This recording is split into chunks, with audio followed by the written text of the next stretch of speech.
नमस्कार दोस्तों, अभी आप इस पेशेंट का जो स्क्रीनशॉट देख रहे हैं, इस पेशेंट का अंदर बेसिकली यौन समस्या रिलेटेड प्रॉब्लम थी, जो कि मेरा ट्रीटमेंट से अब लगभग ठीक हो चुका है। तो पेशेंट का मैं कॉल तो रिकॉर्ड नहीं कर पाया, क्योंकि हमेशा हर पेशेंट का कॉल रिकॉर्ड कर पाऊँ ऐसा संभव नहीं हो पाता, क्योंकि पेशेंट का लोड बहुत ज़्यादा रहता है। तो जब मैं पेशेंट से बात किया, मुझे लगा कि ये वाला वीडियो एक बार ज़रूर बनना चाहिए, आप लोगों को ये वीडियो दिखाना चाहिए। जो जूनियर होम्योपैथ्स है, जो स्टूडेंट्स हैं, जो होम्योपैथिक लवर्स है, उन लोगों तक ये वीडियो ज़रूर जाना चाहिए कि कितना अच्छा इंप्रूवमेंट हो गया होम्योपैथी से, ये आप लोग देखें, समझे। तो बेसिकली इस पेशेंट का अंदर प्रॉब्लम था इरेक्टाइल डिस्फंक्शन की, लो स्पर्म काउंट की, सीमेन की जो क्वालिटी है वो ख़राब हो चुका था, जो सीमेन की जो क्वांटिटी थी वो ख़राब हो चुका था, और साथ ही साथ टेस्टोस्टेरोन हार्मोन की जो लेवल थी वो कम हो चुका था। इनको धात की शिकायत थी और नाइटफॉल की शिकायत थी, और मॉर्निंग इरेक्शन नहीं आया करता था। और बेसिकली इनका जो प्रॉब्लम का जो शुरुआत हुआ है, इसका पीछे इनका जो प्रॉब्लम है वो है इनका हाइड्रोसिल। इनका अंदर हाइड्रोसिल की शिकायत है। ये आप रिपोर्ट देख सकते हैं, माइल्ड हाइड्रोसिल लिखा हुआ है रिपोर्ट में, आप देख सकते हैं। मैं पेशेंट को कहा कि आप अपना रिपोर्ट भी डालिए, ताकि मैं आप लोगों को ये रिपोर्ट भी दिखा सकूँ। इस पेशेंट का अंदर माइल्ड हाइड्रोसिल की शिकायत है, और साथ ही साथ फनिकुलाइटिस की प्रॉब्लम है। फनिकुलाइटिस की प्रॉब्लम क्या होता है, जो स्पर्मेटिक कॉर्ड होता है पुरुषों के अंदर, वहाँ पे इन्फ्लेमेशन यानी वहाँ पे सूजन आ चुका है। तो इन दोनों कंडीशन के कारण से ही पेशेंट का अंदर बाकी प्रॉब्लम स्टार्ट हुआ है, जैसे कि इरेक्टाइल डिस्फंक्शन की प्रॉब्लम बोल लीजिए, लो लिबिडो की प्रॉब्लम बोल लीजिए, लो टेस्टोस्टेरोन की प्रॉब्लम बोल लीजिए, नाइटफॉल की शिकायत बोल लीजिए, लो लिबिडो की बोल लीजिए, या फिर मॉर्निंग इरेक्शन जो इनको नहीं आ रहा है, या फिर इनका जो स्पर्म काउंट सीमेन क्वालिटी खराब हो चुका है वो बोल लीजिए। तो ये सभी प्रॉब्लम्स जो शुरू हुआ है, ये शुरू हुआ है इनका अंदर हाइड्रोसिल के कारण से या फनिकुलाइटिस के कारण से। जो जड़ है प्रॉब्लम की वो है अंडकोश से रिलेटेड प्रॉब्लम, हाइड्रोसिल एंड फनिकुलाइटिस। अब यहाँ पे इरेक्टाइल डिस्फंक्शन की मेडिसिन देंगे, या फिर मूड को ठीक करने के लिए, एनहांस करने के लिए मेडिसिन देंगे, तो पेशेंट का अंदर काम नहीं होगा। पेशेंट का अंदर यहाँ पे प्रॉब्लम का जो रूट कॉज है, जो जड़ है, जड़ पे जाके हिट करना पड़ेगा। तो ऐसा मेडिसिन देना पड़ेगा पेशेंट का अंदर जो कि इस तरह का प्रॉब्लम्स को टैकल कर सके, यानी अंडकोश से रिलेटेड जिस मेडिसिन का स्पेयर ऑफ एक्शन हो, और साथ ही साथ वो यौन समस्या की अंदर भी काम में आती है।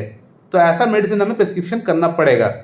तो पेशेंट का अंदर सब कुछ सिम्टम्स को हम लोग लेके पेशेंट को मैंने कोनियम मैक प्रिस्क्रिप्शन किया था। कोनियम मैक से पेशेंट का अंदर काफ़ी अच्छा इंप्रूवमेंट आ चुका है। अब कोनियम मैक का साइन एंड सिम्टम्स क्या होता है, इसका ऊपर मेरा ऑलरेडी 3-4 वीडियो अपलोडेड है यूट्यूब पे। आप लोग सर्च करिए कोनियम मैक, मेरा नाम या फिर मेरे चैनल का नाम सर्च करिए, साइन एंड सिम्टम्स मैच करिए, फिर जैसे बताया गया है उसी प्रकार से लीजिएगा। अपना मन से कुछ मत करिए, जिस प्रकार से बताया गया है उसी प्रकार से अगर आप लेंगे तो आपका अंदर फ़ायदा होगा। अगर फ़ायदा नहीं भी होने का रहा तो कम से कम साइड इफेक्ट नहीं होगा, जिस प्रकार से मैंने बताया है उस प्रकार से अगर आप लेंगे तो। कोनियम मैक का एक ही बड़ा सिम्टम इस पेशेंट का अंदर जो मैंने देखा, मैं बोलना चाहूँगा कि जो बच्चे या जो लोग बहुत ज़्यादा हस्तमैथुन करते हैं और घंटों पॉर्न देख के अपना पेनिस को हाथ से स्टिमुलेट करते हैं, और जैसे ही सीमन आउट होने वाला रहता है उस समय अपने आप को रोक दिया करते हैं, यानी सीमन को आउट नहीं करते, और ऐसा हरकत करते ही रहते हैं 2 घंटा 3 घंटा हो गया, ऐसा करते ही रहते हैं। जो लोग इस तरह का हरकत करते हैं उन लोगों में सेक्सुअल प्रॉब्लम्स होने का चांसेस 10 टाइम्स मोर हो जाएगा, 10 टाइम्स ज़्यादा हो जाएगा। इस बात को आप लोग लिख लीजिए। क्यों होगा? क्योंकि यहाँ पे सप्रेशन ऑफ सेक्सुअल डिजायर हो रहा है। एक नॉर्मल प्रक्रिया के अगेंस्ट में जाके आप कर रहे हैं। नॉर्मल प्रक्रिया क्या है? आपको इच्छा हुआ, आपने देखा, आपने हस्तमैथुन किया, हाथ से पकड़ के सीमन आउट हो गया, बस बात खत्म। लेकिन आप वो नहीं कर रहे हैं। आप यहाँ क्या कर रहे हैं? पॉर्न देख रहे हैं, 2 घंटा 3 घंटा हो गया, आपका घर में कोई नहीं है, आपका फ्री इंटरनेट है, आप पॉर्न देखे जा रहे हैं, स्टिमुलेट कर रहे हैं, लेकिन जैसे ही सीमन आउट होने वाला रहा उस समय अपने आप को रोक दिए, सीमन को आउट नहीं किए। तो यहाँ पे आपने क्या किया? आपने सप्रेशन किया, आपने दबाया, अपने फीलिंग्स को दबाया, अपना जो ऑर्गन्स है उसको दबाया, आपने सप्रेशन किया। और सप्रेशन ऑफ सेक्सुअल डिजायर की होम्योपैथी में 2 टॉप मेडिसिन है, 1 नंबर कोनियम मैक, 2 नंबर स्टैबिसेग्रिया। तो इस पेशेंट का अंदर कोनियम मैक दिए बगैर इनका प्रॉब्लम ठीक नहीं हो पाएगा। प्लस कोनियम मैक का जो स्पेयर ऑफ एक्शन है वो टेस्टिस पे बहुत अच्छा है। टेस्टिस पे इन चीज़ों पे कोनियम मैक अच्छा काम भी करता है। तो ये हमारा और एक सिम्टम हो गया। साथ ही साथ कोनियम मैक का और भी बहुत सारे सिम्टम्स पेशेंट का अंदर मैच किया, जो कि आप लोग वीडियो में जाके देखिए, मैं यहाँ पे नहीं बताऊंगा क्योंकि वीडियो लेंथी हो जाएगी।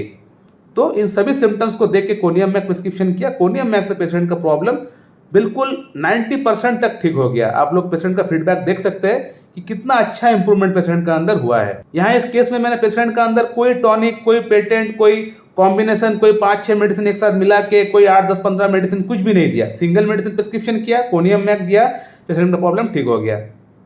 तो ये है कॉन्स्टिट्यूशनल ट्रीटमेंट, ये है power of constitutional treatment. Single medicine का पावर सबसे ज़्यादा होता है। 8-10-15 मेडिसिन देंगे, पेशेंट का प्रॉब्लम ठीक नहीं होगा। हद से ज़्यादा जो मेन मेडिसिन है उससे ज़्यादा अगर आपको कोई मेडिसिन प्रिस्क्रिप्शन करना है, पेशेंट का कुछ प्रॉब्लम सॉर्ट आउट नहीं हो रहा है, तो उसके लिए आप 1-2 जनरल मेडिसिन सब ऐड कर सकते हैं। वो भी डिपेंड करता है कि क्या प्रॉब्लम है। अगर आपका मेन मेडिसिन का स्पेयर ऑफ एक्शन वो फॉलो अप नहीं कर रहा है, तो फिर वहाँ पे उस केस में आप 1-2 जनरल मेडिसिन सब ऐड कर सकते हैं, लेकिन उसके लिए भी आपको देखना पड़ेगा। तो सिंगल मेडिसिन प्रिस्क्रिप्शन करिए, होलिस्टिक अप्रोच को अपनाइए, हैनमन का दिखाया हुआ रास्ते पे ही चलना है आपको। हैनमन से अपने आप को ऊपर में अगर लेके जाएंगे तो आप सक्सेस नहीं हो पाएंगे। हाँ, अपने आप को आप इम्प्रोवाइज करिए, क्योंकि होम्योपैथी जो पैथी है आज से 200 ईयर्स पहले की पैथी है, तो वहाँ पे आप अपने आप को थोड़ा सा एक्सपेरिमेंट करके आप अपने आप को आगे लेके जा सकते हैं। लेकिन जो मेन प्रिंसिपल है उसको आप छोड़ नहीं सकते। सिमिलिया सिमिलिबस कुरेंटर, वो जो प्रिंसिपल है उसको पकड़ के ही, जो मूल सिद्धांत है उसको पकड़ के ही आपको चलना पड़ेगा। उसको छोड़ के अगर आपको कुछ अपने आप कुछ इम्प्रोवाइज करना है, कुछ अलग से कुछ करना है, जो मैंने भी किया है, जो मैं भी करता हूँ, वो आप कर सकते हैं, उसमें कोई बुराई नहीं है।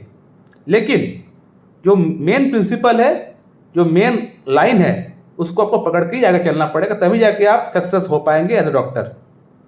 सो माय डियर फ्रेंड, मैं इस वीडियो को यहीं पे एंड करता हूँ। So thank you very much and have a good day.